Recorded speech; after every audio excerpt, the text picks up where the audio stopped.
इसमें अगर इंपॉर्टेंट की बात करें भाई तो पता क्या होता है, सिंपल हार्मोनिक मोशन की एक इक्वेशन हर साल पेपर में लॉन्ग में आती है। उसके अलावा एक थ्योरम जो भी हमने आपको बताई, 3 थ्योरम, गॉस डाइवर्जेंस थ्योरम हो गई, ग्रीन्स थ्योरम हो गई, स्टोक्स थ्योरम हो गई, इनमें से एक थ्योरम पेपर में जरूर आएगी। और तीसरा बाई ईटा सिग्मा में, भैया बाई ईटा सिग्मा में रिलेशन जरूर आएगा। यानी ओवरऑल बात करें इन तीनों में से पेपर में हो सकता तीनों क्वेश्चन लॉन्ग में लिख के आ जाए और 15-45 नंबर आपके पक्के हो जाएं। ऐसा बहुत बार हुआ है। हेलो दोस्तों, स्वागत है आपका एक नए क्लास में। बहुत सारे बच्चे कमेंट्स कर रहे थे सर केमिस्ट्री तो आ गई, फिजिक्स का भी कुछ कर दीजिए, जूलॉजी का भी कुछ कर दीजिए, बॉटनी का कुछ करिए, मैथ का भी कुछ कर दीजिए। तो चलिए सर जी, आज फिजिक्स का भी कुछ कर ही दिया है। शुरुआत करते हैं, पूरे सिलेबस एनालिसिस को आपको देने वाले हैं। जो भी बच्चे बीएससी फर्स्ट सेमेस्टर के अंदर हैं, केमिस्ट्री के क्लासेस आपके लिए लेके आ रहे हैं, फिजिक्स के क्लासेस भी स्टार्ट कर रहे हैं, बिल्कुल डिटेल में बताने वाले हैं, डरने की बिल्कुल भी जरूरत नहीं है भाई। तो सबसे पहले बीएससी फर्स्ट सेमेस्टर में आप आ गए हो, जिन बच्चों के पास मैथ रही होगी उनके पास होगी फिजिक्स, केमिस्ट्री और मैथ। तो भैया फिजिक्स में क्या क्या है सिलेबस जरा आपको समझाते हैं। जरा सबसे पहले ध्यान से देखिए मेरे भाई, सबसे पहली जो मेरे भाई यूनिट है वो क्या है? पहली यूनिट है वेक्टर अलजेब्रा। देखो भाई, ये जो आपकी फिजिक्स है ये 2 पार्ट में है। क्या मतलब है? एक मैथमेटिकल फिजिक्स है। मैथमेटिकल फिजिक्स का मतलब क्या है? इसमें मैथ से रिलेटेड चीजें, इंटीग्रेशन मिल जाएगा, डिफरेंशिएशन मिल जाएगा, गॉस डाइवर्जेंस थ्योरम मिल जाएगी, स्टोक्स थ्योरम मिल जाएगी, ग्रीन्स थ्योरम मिल जाएगी, यानी इसमें थ्योरम्स वगैरह मिलेंगी।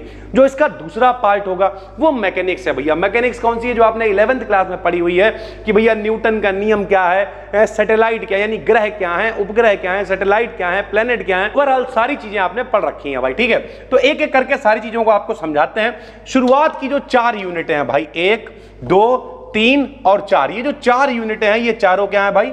मैथमेटिकल फिजिक्स से रिलेटेड है। और इससे कुछ बहुत ज्यादा चीजें नहीं आती हैं, लेकिन हाँ काम की चीजें आती हैं। आपको बताते हैं क्या क्या आ सकती है। जैसे पहला जो अपनी यूनिट है इसका नाम है वेक्टर अलजेब्रा। अब वेक्टर अलजेब्रा से पेपर में कुछ नहीं आता, एक आध डेफिनेशन 2 नंबर 3 नंबर में आपको मिल जाएगी।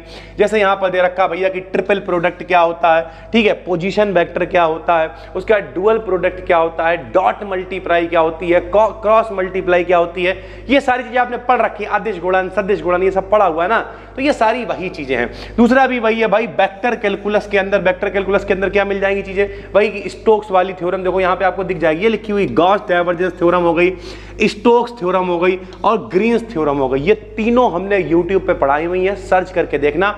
15 नंबर में लॉन्ग में इनमें से एक आती है। अगर सर जी एक ही बताएं तो भाई गॉस डाइवर्जेंस थ्योरम हर बार आती है। 2-2, 3-3 लाख व्यूअरशिप गई हुई है और उसके नीचे जाके कमेंट पढ़ना, लोग कह रहे सर जी इससे सरल हो ही नहीं सकता है। तो ये बहुत इंपॉर्टेंट है भाई। दूसरी यूनिट से क्या? गॉस थ्योरम, स्टोक्स थ्योरम और ग्रीन्स थ्योरम पेपर में 101% आती है भाई। ठीक है, इन तीनों में से सबसे इंपॉर्टेंट होती है गॉस थ्योरम। उसके अलावा हेल्महोल्ट्ज थ्योरम भी है, लेकिन इसका केवल स्टेटमेंट है, तो भैया इतना इंपॉर्टेंट ये नहीं है। ऐसे ही कोऑर्डिनेट सिस्टम है, इसके अंदर एक और इंपॉर्टेंट टॉपिक है जिसका नाम है टेंसर। ठीक है, टेंसर बहुत इंपॉर्टेंट है। यानी पूरी मैथमेटिकल फिजिक्स के अंदर देखो यहां पर टेंसर किस तरीके के हैं, कोवेरिएंट टेंसर क्या है, कॉन्ट्रावेरिएंट टेंसर क्या है, मिक्स्ड टेंसर क्या है, ये पूरा डिटेल में हमने टेंसर भी पढ़ाया हुआ। अगर आप सर्च करोगे टेंसर बी डिकेडियन तो पूरी वीडियो आ जाएगी, गॉस डाइवर्जेंस थ्योरम बी डिकेडियन पूरी वीडियो आ जाएगी। फिलहाल ये नया कोर्स आपके लिए स्टार्ट कर रहे हैं तो कुछ भी सर्च करने की आवश्यकता है नहीं, यहां पे सारी चीजें आपको लाइन से मिल जाएंगी भाई। ठीक है, तो अगर ओवरऑल बात करें, जो पहला पार्ट है, 2 पार्ट आपके हैं सरल भाषा में, जो आपकी फिजिक्स है उसमें जो पहला पार्ट है जो मैथमेटिकल फिजिक्स वाला, उसमें मोटी मोटी चीजें क्या इंपॉर्टेंट है? 3 थ्योरम मोस्ट वांटेड है, Gauss divergence theorem, Stokes theorem, Green's theorem. Tensor भी लॉन्ग का टॉपिक है, मोस्ट इंपॉर्टेंट है। उसके अलावा प्रोडक्ट क्या होता है, ठीक है, वेक्टर प्रोडक्ट क्या होता है, स्केलर प्रोडक्ट क्या होता है, इस तरीके की छोटी छोटी चीजें हैं जो पेपर में अक्सर नहीं आती हैं। इनसे रिलेटेड कुछ न्यूमेरिकल्स आ जाते हैं जो हम आपको लगवा देंगे भाई। ठीक, जैसे ये वाली पूरी यूनिट का नाम ही क्या है? Introduction of tensor. तो पूरा एक क्लास टेंसर के ऊपर आएगा, यूनिट खत्म हो जाएगी। टेंसर के प्रकार क्या है, टेंसर के यूजेस क्या है, टेंसर होता क्या है, इस तरीके से सारी चीजें खत्म हो जाएंगी भाई, सीधी सी बात है। ठीक है, फिर अगर सेकंड पार्ट की बात करें तो सेकंड पार्ट आपका बहुत ज्यादा जाना पहचाना नजर आएगा। क्यों जाना पहचाना नजर आएगा भैया? जरा पढ़ते हैं सेकंड पार्ट में। यानी जो यूनिट नंबर 5 है वो क्या है? Dynamics of a system of particle. किसी पार्टिकल्स के लिए जो है, सिस्टम ऑफ पार्टिकल के लिए क्या डायनामिक्स होती है, जरा पढ़ देते हैं मेरे भैया। इसमें क्या क्या है ये देखो भैया, क्या रहा? मैकेनिक्स अप टू न्यूटन के लिए भाई। ठीक है, लॉ यहां पे देखो, मास मोशन क्या है, कंजर्वेशन लॉस क्या है, ठीक है, रोटेटिंग फ्रेम ऑफ रेफरेंस क्या है, इनर्शियल फ्रेम ऑफ रेफरेंस क्या होते हैं, non inertial frame of reference difference क्या होते हैं, ऊर्जा संरक्षण का नियम आपने पढ़ रखा होगा, law of conservation of energy, ये सारी वही चीजें हैं। कोरियोलिस फोर्स है यहां पर, उसके अलावा सेंटर ऑफ मास आपने पढ़ रखा होगा, द्रव्यमान केंद्र क्या होता है, ये सारी चीजें 11th क्लास वाली ही हैं, बहुत ज्यादा डरने की जरूरत नहीं है भाई, ठीक है।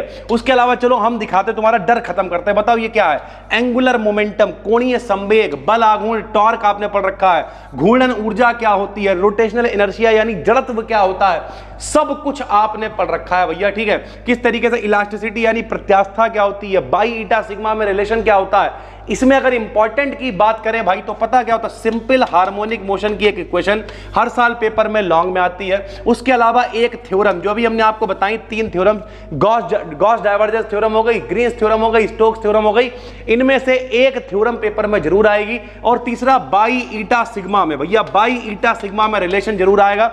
यानी ओवरऑल बात करें इन तीनों में से पेपर में हो सकता है तीनों क्वेश्चन लॉन्ग में लिख के आ जाएं और 15-45 नंबर आपके पक्के हो जाएं, ऐसा बहुत बार हुआ है। तो ये बहुत इंपॉर्टेंट है। इससे जो भैया ये लिखा हुआ elastic constant and their relationship, ये बहुत इंपॉर्टेंट है भाई, ठीक है। इसके बाद अगर हम लोग बात करें, अगली यूनिट भी कोई बहुत कठिन नहीं है। ये क्या है बताओ, motion of planets and satellite, सारी चीजें आपको पता ही होंगी। बताओ न्यूटन के नियम तुमने पढ़ रखे हैं, रिड्यूस्ड मास आपने पढ़ रखा है, ग्रेविटेशनल फील्ड यानी गुरुत्वाकर्षण आपने पढ़ रखा है, गुरुत्वीय विभव आपने पढ़ रखा है, केपलर के नियम आपने पढ़ रखे हैं, जियो स्टेशनरी यानी भूतुल्यकाली उपग्रह भी आपने पढ़ रखे हैं। सारे का सारा नाम ही क्या है, ग्रह और उपग्रह, सब कुछ आपने पढ़ा हुआ है भाई, ठीक है। आखिरी यूनिट की भी अगर हम लोग बात कर ले तो क्या आ जाएगा, वेव मोशन है। आखिरी यूनिट क्या है, वेव मोशन है, इसमें भी आपने पढ़ रखा है simple harmonic motion, 11th class में पढ़ी है। सरल आवर्त गति क्या होती है भाई, ठीक है। फोर्स्ड एंड डैम्प्ड ऑसिलेशंस क्या होता है, यानी ओवरऑल अगर हम बात करें भाई, ठीक है, उसके ग्रुप वेलोसिटी क्या होती है, फेज वेलोसिटी क्या होती है, सारी चीजें वही घूम घूम के आपको मिलेंगी जो आपने 11th क्लास में पढ़ी हुई है, ठीक है। तो ओवरऑल अगर बात करी जाए तो सिर्फ 3 क्वेश्चन अगर आप तैयार कर लो, सर जी अगर मैं कुछ ना आता हो तो एसएचएम की क्वेश्चन, तीनों थ्योरम्स और बाई ईटा सिग्मा में रिलेशन, अगर 3 थ्योरम भी केवल तैयार कर लो तब भी आप पेपर में हो सकता है, अगर किस्मत चली तो तीनों लॉन्ग फंस जाएंगे, 75 में 45 का करके आओगे बिना और कुछ पढ़े हुए भाई, ठीक है। लेकिन सारी चीजों को डिटेल में आपके लिए पढ़ाने वाले हैं, डिटेल में लेके आने वाले हैं। तो हम लोग करेंगे क्या भाई, ये जिस चैनल पे आप ये वीडियो देख रहे हो भाई, ठीक है, डिस्क्रिप्शन में हमने एक लिंक दे दिया है। जो डिस्क्रिप्शन में लिंक दिया है वो अपनी एप्लीकेशन पे पूरा कोर्स सिर्फ 351 रुपए में है, सब कुछ अपलोडेड है, आप चाहो तो वहां पे एनरोल कर सकते हो। वरना ये हम यहाँ पे प्लेलिस्ट बनाने वाले हैं, इस प्लेलिस्ट को डेली अगर आप फॉलो करोगे इस बात की गारंटी है, सारी चीजें बिल्कुल कायदे से आपके लिए लेके आएंगे। अब ये भी डिकेडेंट पर ही डालना है, तो काम क्या करेंगे भाई, एक दिन फिजिक्स लेके आएंगे, एक दिन केमिस्ट्री लेके आएंगे और इस तरीके से सारी चीजों को आगे चलाने वाले हैं। तो पहली बार देख रहे हो चैनल को सब्सक्राइब कर लो, जो भी दिक्कतें हैं उन्हें कॉमेंट करके बताओ। फिजिक्स में भैया 2 पार्ट है, एक मैथमेटिकल फिजिक्स है और एक मैकेनिक्स और वेव मोशन है भाई, ठीक है। मैकेनिक्स वेव मोशन पूरा 11th वाला ही है। मैथमेटिकल फिजिक्स में कोई बहुत ज्यादा चीजें हैं नहीं, गिन के 8-10 टॉपिक हैं जो मोस्ट वांटेड है और सारी चीजें 1 to 1 कराएंगे आपको बिल्कुल कायदे से, तो टेंशन लेने की जरूरत नहीं है, मन लगा के आप पढ़ते रहिए। डिस्क्रिप्शन में जो लिंक है भाई उस कोर्स पे आप एनरोल कर सकते हो, सब कुछ एक जगह पे मिल जाएगा, या फिर प्लेलिस्ट को फॉलो करते रहना। इनकी पीडीएफ आपको मिलेंगी Telegram channel BD Academy BSc, जो कि बिल्कुल फ्री चैनल है। फिर मिलते हैं, तब तक के लिए धन्यवाद, थैंक यू।